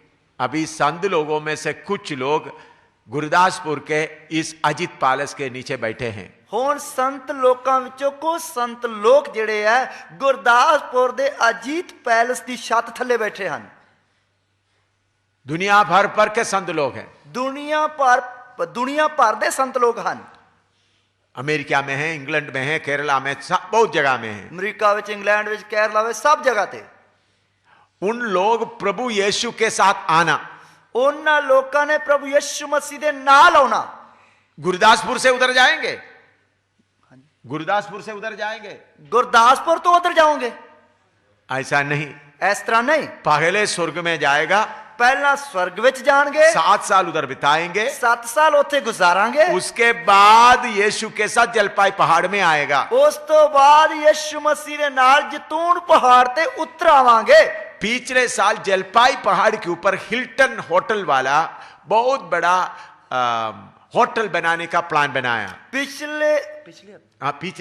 ਪਿਛਲੇ ਸਾਲ ਜਲਪਾਈ ਪਹਾੜ ਦੇ ਉੱਤੇ ਹਿਲਟਨ ਹੋਟਲ ਵਾਲਿਆਂ ਨੇ ਇੱਕ ਬਹੁਤ ਵੱਡਾ ਹੋਟਲ ਬਣਾਉਣ ਦੀ ਕੋਸ਼ਿਸ਼ ਕੀਤੀ। हिल्टन वाला भी कोशिश किया, शेराटन वाला भी कोशिश किया। ਹਿਲਟਨ ਵਾਲਿਆਂ ਨੇ ਵੀ ਕੋਸ਼ਿਸ਼ ਕੀਤੀ, ਸ਼ਾਲਟਨ ਵਾਲਿਆਂ ਨੇ ਕੋਸ਼ਿਸ਼ ਕੀਤੀ। वो जलपाई पहाड़ माउंट ओलिव बहुत बड़ा टूरिस्ट सेंटर है। ਉਹ ਜਿਹੜਾ ਜਲਪਾਈ ਪਹਾੜ ਹੈ ਉਹ ਜਿਹੜਾ ਸੈਲਾਨੀਆਂ ਦੇ ਲਈ ਬਹੁਤ ਹੀ ਵਧੀਆ ਪਹਾੜ ਹੈ। तो लोग जाने के लिए हजारों लोग जाते हैं। ਉਧਰ ਸੈਰ ਕਰਨ ਵਾਸਤੇ ਲੋਕ ਹਜ਼ਾਰਾਂ ਦੀ ਤਾਦਾਦ ਵਾਸਤੇ ਜਾਂਦੇ इसलिए हिल्टन होटल वाला और शेराटन होटल वाला सोचा हम इधर में बड़ा 5 स्टार होटल बनाएंगे। ਇਸ ਲਈ ਉਧਰ ਹਿਲਟਨ ਹੋਟਲ ਵਾਲਿਆਂ ਨੇ ਅਤੇ ਸ਼ਾਲਟਨ ਹੋਟਲ ਵਾਲਿਆਂ ਨੇ ਸੋਚਿਆ ਅਸੀਂ ਇੱਧਰ ਬਹੁਤ ਵਧੀਆ ਹੋਟਲ ਬਣਾਵਾਂਗੇ। बड़ा 5 स्टार होटल, बहुत ऊंचा, बहुत स्टोरी वाला बनाना ਅਸੀਂ प्लान बनाया। ਬਹੁਤ ਵਧੀਆ 5 ਸਟਾਰ ਹੋਟਲ ਵੱਡੀਆਂ ਵੱਡੀਆਂ ਸਟੋਰੀਆਂ ਵਾਲੇ ਬਣਾਵਾਂਗੇ। तो उन लोग उसके लिए मशीन के द्वारा खोदाई नीचे को शुरू कर दिया, ਉਹਨਾਂ ਨੇ ਉਸ ਦੇ ਲਈ ਮਸ਼ੀਨ ਦੇ ਦੁਆਰਾ ਥੱਲਿਓਂ ਖੁਦਾਈ ਕਰਨੀ ਸ਼ੁਰੂ ਕੀਤੀ। क्योंकि 20, 30, 40, 50 स्टोरी वाला बड़ा मंजिल वाला बड़ा मकान बनाना है तो नीचे काफी जाना पड़ता है। ਕਿਉਂਕਿ ਜੇਕਰ 20-30 ਮੰਜ਼ਲਾਂ ਵਾਲਾ ਵੱਡੀ ਇਮਾਰਤ ਜਾਂ ਹੋਟਲ ਬਣਾਉਣਾ तो बहुत ही डूंगी नींव ਜਿਹੜੀ ਰੱਖਣੀ ਪੈਂਦੀ ਹੈ। उसके लिए जब मशीन के द्वारा खोदाई करता जाएगा तो नीचे सख्त जगह बनने के जगह में हल्का हल्का निकल आ रहा है। तो ਜਦੋਂ ਉਹ ਗਹਿਰੀ ਜਗ੍ਹਾ ਤੇ ਮਸ਼ੀਨ ਦੇ ਦੁਆਰਾ ਜਾ ਰਹੇ ਹੈ तो ਥੱਲਿਓਂ ਸਖਤ ਜਗ੍ਹਾ ਨਿਕਲਣ ਦੀ ਬਜਾਏ ਸਗੋਂ ਹੌਲੀ ਜਾਂ ਕੂਲੀ ਜਗ੍ਹਾ ਨਿਕਲ ਕੇ ਆ ਰਹੀ ਹੈ। पिछले हफ्ते का टाइम्स ऑफ इंडिया में भी आया, पिछले हफ्ते दे जो टाइम्स ऑफ इंडिया अखबार उस विच भी आया, पृथ्वी के अंदर का जगह नरम होते जा रहा है। धरती दे अंदर दी जगह, अंदरली जिहड़ी जगह है वो ढिली या कूली हुंदी जा रही है। पिछले हफ्ते का टाइम्स ऑफ इंडिया में मैं जम्मू में बैठकर पढ़ा। पिछले हफ्ते टाइम्स ऑफ इंडिया विच ये खबर मैं जम्मू विच रह के पढ़ी। पृथ्वी का निचले जगह बहुत नरम होते जा रहा है। धरती दी हेठली जगह बहुत ही नरम हुंदी जा रही है। हिल्टन वाला और हिल्टन होटल वाला और शेरेटन होटल वाला बोला ये पहाड़ फटने का है। हिल्टन होटल वाले और शार्टन होटल वाले बोले ये पहाड़ जिहड़ा है ये फटन वाला है। उन लोग होटल बनाने का प्रोग्राम कैंसिल कर दिया, इसलिए उन्होंने होटल बनाने का काम रद्द कर दिता। हजारों साल पहले जकरिया नबी ने लिखा प्रभु यीशु मसीह का पांव जलपाई पहाड़ में आएगा तो वो 2 हिस्सा हो जाएंगे। हजारों साल पहला जकरिया नबी ने लिखा प्रभु यीशु मसीह जिस वक्त जैतून पहाड़ ते पैर रखेगा वो पाट के 2 हिस्से हो जाएगा। मेरे प्यारो, मेरे और आपके सामने ये बातें पूरा होते जा रहा है। मेरे प्यारो, मेरे अते ताड़े सामने ये गल्लां पूरियां होंदियां जा रही हैं। 7 साल के बाद होने वाला बात अभी पूरे होते जा रहा है। 7 साल दे बाद होने वालियां गल्लां हुणे पूरियां होंदियां जा रही हैं। 7 साल के बाद होने वाला बात के बारे में मैंने बताया। 7 साल दे बाद होने वालियां गल्लां दे बारे तुहानू दस्सिया। वो भी आज यीशु आएगा तो 7 साल के बाद होने वाला बात। वो भी जेकर आज ही यीशु मसीह आएगा ता 7 साल दे बाद होने वाली गल। तो फिर हमारे ऊपर जाने के लिए कितना दिन बाकी है मालूम नहीं। तो फिर साडे ऊपर जान दे दिन किन्ने दिन बाकी हैं कोई पता नहीं। विरोधी मसीह का इस दुनिया का हुकूमत का तैयारी पूरा हो रहा है। ਵਿਰੋਧੀ ਮਸੀਹ ਦਾ ਜੋ ਇਸ ਦੁਨੀਆ ਦੇ ਉੱਤੇ ਹੁਕੂਮਤ ਕਰਨੀ ਹੈ ਉਸ ਦੀ ਤਿਆਰੀ ਹੋ ਰਹੀ ਹੈ। प्रकाशित वाक्य 13 का 16 से 18 तक पढ़िएगा। ਪ੍ਰਕਾਸ਼ ਦੀ ਪੋਥੀ ਉਸ ਦਾ 13 अध्याय का 16 से 18 तक। ਉਸ ਦਾ 13 ਅਧਿਆਇ ਉਸ ਦੀ 16 ਆਇਤ ਤੋਂ ਲੈ ਕੇ 18 आयत तक पढ़िए। और उसने छोटे बड़े धनी कंगाल स्वतंत्र दास सबके दाहिने हाथ या उनके माथे पर एक एक छाप करा दी कि उसको छोड़ जिस पर छाप अर्थात उस पशु का नाम या उसके नाम का अंक हो और कोई लेन देन ना कर सके। ज्ञान इसी में है, जिसे बुद्धि हो वह इस पशु का अंक जोड़ ले, क्योंकि वह मनुष्य का अंक है और उसका अंक 666 है। ਅਤੇ ਉਹ ਸਭਨਾ ਛੋਟਿਆਂ ਵੱਡਿਆਂ ਧਨੀਆਂ ਗਰੀਬਾਂ ਆਜ਼ਾਦਾਂ ਤੇ ਗੁਲਾਮਾਂ ਨੂੰ ਉਹਨਾਂ ਦੇ ਸੱਜੇ ਹੱਥ ਉੱਤੇ ਅਥਵਾ ਉਹਨਾਂ ਦੇ ਮੱਥੇ ਉੱਤੇ ਦਾਗ ਦਵਾ ਦਿੰਦਾ ਹੈ ਅਤੇ ਕਿਸੇ ਨੂੰ ਲੈਣ ਦੇਣ ਨਹੀਂ ਕਰਨ ਦਿੰਦਾ, ਪਰ ਨਿਰਾ ਉਸ ਨੂੰ ਜਿਸ ਦੇ ਉੱਤੇ ਉਹ ਦਾਗ ਅਰਥਾਤ ਦਰਿੰਦੇ ਦਾ ਨਾਉ ਜਾਂ ਉਸ ਦੇ ਨਾਉ ਦਾ ਅੰਗ ਲੱਗਾ ਹੋਵੇ। ਇਹ ਗਿਆਨ ਦਾ ਮੌਕਾ ਹੈ। ਜਿਸ ਨੂੰ ਬੁੱਧ ਹੈ ਉਸ ਦਰਿੰਦੇ ਦੇ ਅੰਗ ਗਿਣ ਲਵੇ। ਉਸ ਮਨੁੱਖ ਦਾ ਅੰਗ ਹੈ ਅਤੇ ਉਸ ਦਾ ਅੰਗ 666 ਹੈ। इधर में लिखा है उस नंबर के बिना खरीद नहीं सकेगा, बेच नहीं सकेगा करके लिखा हुआ है। इधर लिखा कि उस नंबर दे बिना कोई खरीद नहीं सकता ते कुछ बेच नहीं सकता। ये विरोधी मसीह का इस धरती का राज्य शुरू करने के 3.5 साल के बाद का घटना है। तो ये विरोधी मसीह दा इस धरती उत्ते राज शुरू करने दे 3.5 साल दे बाद दी घटना है। विरोधी मसीह आज अपना राज्य शुरू करेगा तो 3.5 साल के बाद में नंबर जिसके अगर हाथ में नहीं है, माथे पे नहीं है, तो कुछ भी खरीद नहीं सकता। मान लो कि आज विरोधी मसीह इस धरती उत्ते राज अपना शुरू करेगा, ठीक 3.5 साल दे बाद वो अपना नंबर देवेगा। वो नंबर हाथ ते और मथे ते लिखाना है, ता ही कुछ लै दे सकते हैं। अगर आपके पास ये नहीं है तो आप खरीद नहीं सकते, बेच नहीं सकता। जेकर ताड़े कोल ये नहीं है, ना तो तुसी मुल लै सकते हो ते ना ही दे सकते हो। उसका 3.5 साल के बाद का जो प्रोग्राम के लिए तैयारी अभी पूरा हो रहा है। उसते 3.5 साल दे बाद दे जो प्रोग्राम दी तैयारी है वो हुण तो हो रही है। अभी आप लोगों के पास में काफी लोगों के पास एटीएम कार्ड है। हुण ताडे विचों बहुत सारे लोकां दे कोल एटीएम कार्ड हैं। अभी पैसा ले जाने का जरूरत नहीं पड़ता। हुण पैसे ले जाने की लोड़ नहीं पैंदी। वो एटीएम कार्ड से जाकर के आप पैसा निकाल सकता है। उस एटीएम कार्ड दे द्वारा तुसी पैसे कढवा सकते हो। बड़ा बड़ा मॉल में जाते वक्त तो एटीएम कार्ड ऐसा मशीन के साथ ऐसा पास करने से आप जितना सामान खरीदना खरीद सकता है। तो वड्डे वड्डे जेड़े मतलब वड्डे वड्डे जेड़े बाजार है, वड्डियां वड्डियां दुकानां ते जांदे वक्त तुसी एटीएम जो कार्ड पाओ, तुसी जो खरीदना हो खरीद सकते हो। हिंदुस्तान में भी, पंजाब में भी अभी चल रहा है। हिंदुस्तान पंजाब में भी ये हो रहा है। तो नंबर के द्वारा कंट्रोल हो रहा है अभी। तो नंबर के द्वारा सारा कंट्रोल हो रहा है। मैं पिछले कुछ महीने पहले मैं अमेरिका में था। मैं कुछ महीनों तो पहला अमेरिका में सी। उधर में इसके बारे में काफी चर्चा मैंने सुना। तो इसके बारे में उधर बहुत चर्चा सुनी। उधर में उन लोग बोले उग्रवादी बढ़ रहा है। तो उधर उन्होंने आख्या कि आतंकवादी वध रहे हैं। अगर मनुष्य को नंबर करना शुरू करेगा तो उग्रवादियों को कंट्रोल कर सकेगा। जेकर मनुख नू नंबर देना शुरू करांगे तो आतंकवादियों ते कंट्रोल किया जाएगा। उन लोग जंगली जानवर जो शेर है, चीते, उनको सबको नंबर दे दिया। उन्होंने जो जंगली जानवर है जिवें शेर है, चीते है, उन्होंने सारे नंबर दे दिते। तो फिर उसके बाद उन लोग जंगल में किधर भी है उसको मालूम करने के लिए उनको मुश्किल नहीं हुआ। तो फिर उस तो बाद उन्होंने जानवरों को लभन दे लई वो जंगल विच किथे है उन्होंने लभन दे लई कोई मुश्किल नहीं आई।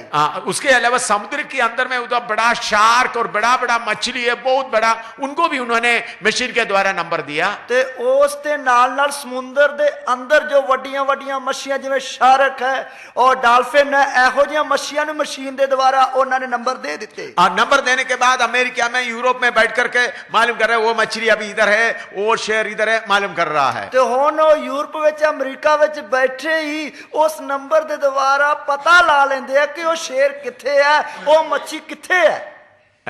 चिप्स के द्वारा वो नंबर दिया जा रहा है। चिप्स चिप्स के द्वारा जो है वो नंबर दिता जाता है। तो उसके बाद मनुष्यों को भी देना शुरू किया। ਉਸ ਤੋਂ ਬਾਅਦ ਉਹਨਾਂ ਨੇ ਮਨੁੱਖਾਂ ਨੂੰ ਦੇਣਾ ਵੀ ਸ਼ੁਰੂ ਕੀਤਾ। उसका भी डेमोन्स्ट्रेशन चला रहे थे। ਉਸ ਦਾ ਵੀ डेमोन्स्ट्रेशन, उसका भी डेमोन्स्ट्रेशन के हिंदी में क्या बोल सकते, वो कैसा होता है करके डेमोन्स्ट्रेशन के लिए प्रदर्शन हो रहा। ਉਸ ਦਾ ਵੀ ਉਹ ਪ੍ਰਦਰਸ਼ਨ ਜਾਂ ਮਸ਼ਹੂਰੀ ਕਰ ਰਹੇ ਸੀ। एक आदमी का बाएं हाथ में इधर में एक नंबर रखा था। ਉਸ ਦੇ ਇੱਕ ਵਿਅਕਤੀ ਦੇ ਖੱਬੇ ਹੱਥ ਤੇ ਇਧਰ ਨੰਬਰ ਲਾਇਆ ਹੋਇਆ ਸੀ। ये चमड़े के अंदर ਇਸ ਚਮੜੇ ਦੇ ਅੰਦਰ एक छोटा सा मशीन है, मशीन के द्वारा ऐसा दिखाने से वो नंबर अंदर लिखा जाता है। तो एक छोटी मशीन ਦੇ ਦੁਆਰਾ ਇਸ ਤਰ੍ਹਾਂ ਦਿਖਾਉਣ ਦੇ ਨਾਲ ਉਹ ਨੰਬਰ ਚਮੜੇ ਦੇ ਅੰਦਰ ਲਿਖਿਆ ਜਾ। काटने का बुटने का कोई जरूरत नहीं, मशीन के द्वारा इलेक्ट्रॉनिक के द्वारा ऐसा करेगा तो लाइट मारने से वो नंबर अपने आप हो जाता है। ਚਮੜੇ ਨੂੰ ਕੱਟਣ ਵੱਢਣ ਦੀ ਲੋੜ ਨਹੀਂ ਹੈ, ਮਸ਼ੀਨ ਦੇ ਦੁਆਰਾ ਜੋ ਇਲੈਕਟ੍ਰੋਨਿਕ ਹੈ ਬਿਜਲੀ ਦੇ ਦੁਆਰਾ ਇੱਕਦਮ ਉੱਥੇ ਨੰਬਰ ਲੱਗ ਜਾਂਦਾ ਹੈ। सिर्फ नंबर सेट करके एक बार स्विच मार दो, अपने आप लग जाएगा। नंबर ਨੂੰ ਫਿੱਟ ਕਰਕੇ ਇੱਕ ਵਾਰ ਸੁੱਚ ਨੱਪ ਦਿਓ, ਆਪਣੇ ਆਪ ਨੰबर ਲੱਗ ਜਾਏਗਾ। एक आदमी के इधर में नंबर लगाया, ਇੱਕ ਵਿਅਕਤੀ ਦੇ ਇਧਰ ਨੰਬਰ ਲਾ ਦਿੱਤਾ, वो प्रदर्शन कर रहा है, ਉਹ ਪ੍ਰਦਰਸ਼ਨ ਜਾਂ ਦਿਖਾ ਰਿਹਾ ਹੈ। कार के पास जाकर कार का दरवाजा अपने आप खुल रहा है, ਕਾਰ ਦੇ ਕੋਲ ਜਾਏਗਾ, ਕਾਰ ਦਾ ਦਰਵਾਜ਼ਾ ਆਪਣੇ ਆਪ ਖੁੱਲ ਰਿਹਾ ਹੈ। और घर में आएगा तो घर का दरवाजा अपने आप खुल रहा है। ਘਰ ਦੇ ਵਿੱਚ ਆਏਗਾ, ਘਰ ਦਾ ਬੂਹਾ ਆਪਣੇ ਆਪ ਖੁੱਲ ਰਿਹਾ ਹੈ। बैंक में गया तो कंप्यूटर में पूरा उनका नाम क्या है सब कुछ आ रहा है। तो बैंक ਵਿੱਚ ਗਿਆ, ਕੰਪਿਊਟਰ ਵਿੱਚ ਉਸ ਦਾ ਨਾਂ ਕੀ ਹੈ, ਉਸ ਦੀ ਪੂਰੀ ਸੂਚੀ ਆ ਰਹੀ ਹੈ। कोई मुश्किल नहीं। ਕੋਈ ਮੁਸ਼ਕਲ ਨਹੀਂ। फिर उन लोग बोला इधर भी लगा के देखे, ਫਿਰ ਉਹਨਾਂ ਨੇ ਆਖਿਆ ਇੱਧਰ ਵੀ ਲਾ ਕੇ ਵੇਖੀਏ। उन लोग बोला कुछ लोग ग्लाउस में कर देगा, ये जगह खाली रहता इधर में लगा देंगे। तो ਇਸ ਲਈ ਉਹਨਾਂ ਨੇ ਆਖਿਆ ਇਹ ਜਗ੍ਹਾ ਖਾਲੀ ਰਹਿੰਦੀ, ਇੱਧਰ ਲਾਉਣੇ ਹਾਂ।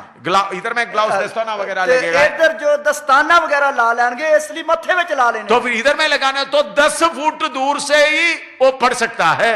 तो ਇੱਧਰ ਮੱਥੇ ਵਿੱਚ ਲੱਗ ਗਿਆ ਤੇ 10 ਫੁੱਟ ਦੂਰ ਤੋਂ ਹੀ ਉਹ ਪੜ ਸਕਦੇ ਹਾਂ। वो भी उन्होंने डेमोन्स्ट्रेशन करके दिखाया। ਉਹ ਵੀ ਉਹਨਾਂ ਨੇ ਪ੍ਰਦਰਸ਼ਨ ਕਰਕੇ ਦਿਖਾਇਆ। 10-15 फुट दूर में एक आदमी खड़ा है तो इधर से वो छोटा सा कैमरा से उनका नंबर मालूम हो जाता है। तो वो 10-15 फुट तो दूर एक व्यक्ति खड़ा है, इधरों छोटे जे कैमरे दे नाल उसके नंबर दा पता लग जाता है। पिछले दिनों में फिलीपीन से हांगकांग में आ रहा था। ਅਸੀਂ ਪਿਛਲੇ ਦਿਨਾਂ ਵਿੱਚ ਫਿਲੀਪੀਨਸ ਤੋਂ ਹਾਂਗਕਾਂਗ ਵਿੱਚ ਆ ਰਹੇ ਸੀ। तो वो हांगकांग में कैमरा रखा हुआ है, उस हांगकांग ਵਿੱਚ ਇੱਕ कैमरा रखा हुआ है। 20 फुट दूर में आदमी आते ही उनको मालूम हो जाता है इनको बुखार है या नहीं। 20 फुट दूर तो ही पता लग जाता है कि इस व्यक्ति ਨੂੰ बुखार है या की है कि नहीं है। मुझे बुखार था, ਮੈਨੂੰ बुखार ਸੀ। 20 फुट के दूर से मालूम हो गया। 20 फुट दूरों ही पता लग गया। मुझे ठंड लेने कर मैं क्या पहना हुआ था, ਮੈਨੂੰ ਠੰਡ ਲੱਗਣ ਦੇ ਕਾਰਨ ਮੈਂ ਟੋਪੀ ਲਾਈ ਹੋਈ ਸੀ। तो मैं नजदीक आया तो बोला आपका टोपी निकाल दो। मैं ਜਦੋਂ ਲੱਗ ਗਿਆ ਤਾਂ ਮੈਨੂੰ ਕਹਿੰਦੇ ਟੋਪੀ ਲਾ ਦਿਓ। तो उन्होंने बोला हाँ, फिर उनको मालूम हो गया उनके मेरे अंदर वो बुखार नहीं जिस बुखार के बारे में वो चिंता कर रहे थे। तो ਜਦੋਂ ਉਹਨਾਂ ਨੇ ਵੇਖਿਆ ਤੇ ਉਹਨਾਂ ਨੂੰ ਪਤਾ ਲੱਗ ਗਿਆ ਕਿ ਇਸ ਦੇ ਅੰਦਰ ਉਹ ਬੁਖਾਰ ਨਹੀਂ ਹੈ ਜਿਸ ਬੁਖਾਰ ਦੀ ਅਸੀਂ ਚਿੰਤਾ ਕਰਦੇ ਹਾਂ। सो सीक्रेट में कैमरा लगा हुआ है, ਗੁਪਤ ਵਿੱਚ ਕੈਮਰਾ ਲੱਗਾ ਹੋਇਆ ਹੈ। उधर से 20 फुट से मालूम कर रहा है। 20 फुट दूरों इस गल का पता ला रहे हैं। यहां तक अभी पूरा हो चुका है। इतों तक ये पूरा हो चुका है। अभी ये उग्रवादियों को नंबर आएगा तो सबको कंट्रोल कर सकता है। हुण अतवादियों का नंबर आएगा तो सारे वस विच कर सकते। अभी इधर में बैठे हुए सबको नंबर दिया जाए, मान लो कि इधर सारे बैठे नंबर दिते जान, चंडीगढ़ में बैठकर मालूम कर सकते हैं आप किधर बैठे हुए हैं। चंडीगढ़ विच बैठे ही ताड़ा पता ला सकते कि तुसी किथे बैठे हुए हो। समझ में आ रहा है? समझ विच आ रहा है।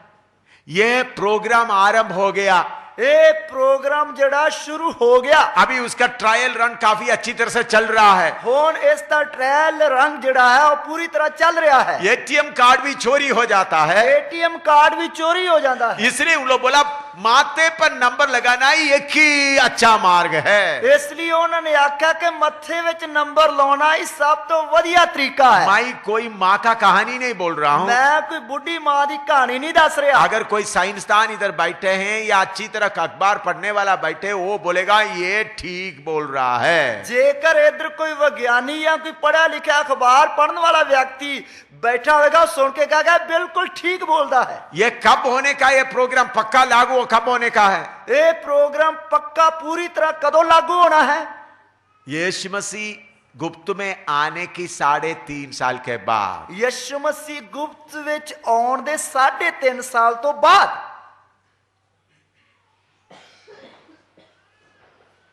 उसके लिए अभी से तैयारी हो रहा है। ਉਸ ਦੇ ਲਈ ਹੁਣ ਤੋਂ ਤਿਆਰੀ ਹੋ ਰਹੀ ਹੈ।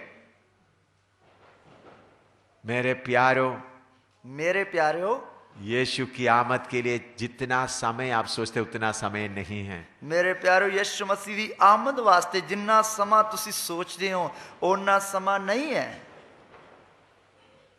पिछले 1 महीने के अंदर में रूस में हुआ घटनाओं के बारे में मैं बताते जाएं, रात पर बताएगा तो भी पूरा नहीं होगा। ਪਿਛਲੇ ਹਫਤੇ 1 महीने में ਪਿਛਲੇ 1 ਮਹੀਨੇ ਵਿੱਚ ਜੋ ਰੂਸ ਵਿੱਚ ਘਟਨਾਵਾਂ ਵਾਪਰੀਆਂ ਹਨ ਉਹਨਾਂ ਨੂੰ ਇੱਕ ਇੱਕ ਕਰਕੇ ਦੱਸਿਆ ਜਾਏ ਤੇ ਪੂਰੀ ਰਾਤ ਵੀ ਦੱਸਦਾ ਰਹਾਂਗਾ ਤਾਂ ਵੀ ਉਹ ਖਤਮ ਨਹੀਂ ਹੋਣਗੀਆਂ। प्रेसिडेंट बुश पुतिन के साथ